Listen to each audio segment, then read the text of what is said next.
தூங்குனதால ஒருத்தர் அவுட் ஆகியிருக்காருன்னு சொன்னா உங்களால நம்ப முடியுதா? உண்மையிலே நடந்திருக்குங்க. 2025ஆம் ஆண்டு பாகிஸ்தான்ல ஒரு உள்ளூர் போட்டி நடந்துருந்துச்சு. அந்த போட்டியில ஸ்டேட் பேங்க் ஆஃப் பாகிஸ்தான் டீமுக்காக சவுத் ஷக்கீல் அப்படிங்கிற பேட்ஸ்மேன் ஆடிட்டு இருந்தாரு. இவர் நம்பர் 5 பேட்ஸ்மேனா களமிறங்க வேண்டியது.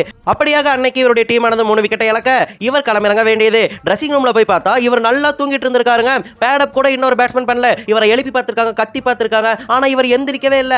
ஆழ்ந்த தூக்கத்துல அப்படியே தூங்கிட்டு இருந்திருக்காரு. சார் தூங்கிட்டா சார்.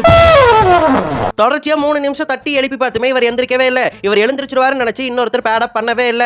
இதனால களத்துக்குள்ள ஒரு பேட்ஸ்மேன் போகாததால அம்பையர் சவுத் ஷக்கீலுக்கு டைம் அவுட் முறையில அவுட் கொடுத்துருவாரு. இது உங்க எல்லாருக்குமே தெரியும். டைம் அவுட் முறையில ஒரு விக்கெட் போன குறிப்பிட்ட நேரத்துக்குள்ள இன்னொரு பேட்ஸ்மேன் களத்துக்குள்ள வரணும். அப்படி வரல அப்படின்னு சொன்னா அந்த பேட்ஸ்மேனுக்கு அவுட் கொடுக்கலாம் அப்படின்னு சொல்லிட்டு ஒரு ரூல் இருக்கு. 2023 வேர்ல்ட் கப்ல ஆஞ்சலோ மேத்யூஸ்க்கு இது நடந்திருக்கும். அந்த மாதிரி தான் இங்கேயும் சவுத் ஷக்கீலுக்கு நடந்திருக்கும். பாகிஸ்தான் உள்ளூர் போட்டிகளை பொறுத்த வரைக்கும் 3 நிமிஷத்துக்குள்ள ஒரு பேட்ஸ்மேன் களத்துக்குள்ள வரணும். ஆனா 3 நிமிஷம் ஆகியுமே இவர் தூங்கிட்டு தானே இருந்திருக்காரு. அதனால சவுத் ஷக்கீலுக்கு டைம் அவுட் முறையில அவுட் கொடுத்திருந்திருப்பாங்க. இதன் மூலமா தூக்கத்தால விக்கெட்டை இழந்த ஒரே பேட்ஸ்மேனா சவுத் ஷக்கீல் மாறி இருந்திருக்காரு. பூ பூக்குற நேரத்துல உதிரி புகழ் சீரியல் பார்த்துட்டு இருக்கான். ஏய் டிவி ஆஃப் பண்றா. உண்மை சொல்ல போனா இதுக்கு அவர் காரணம் கிடையாது. பாகிஸ்தான் உள்ளூர் போட்டிகள் நடந்த சமயத்துல ரமலான் நோன்பு போயிட்டு இருந்துச்சு. பாகிஸ்தான் இஸ்லாமிய நாடுன்னு உங்க எல்லாருக்குமே தெரியும். ரமலான் நோன்பு போயிட்டு இருந்ததால மிட் நைட் மேட்சஸ் தான் வச்சிருந்தாங்க.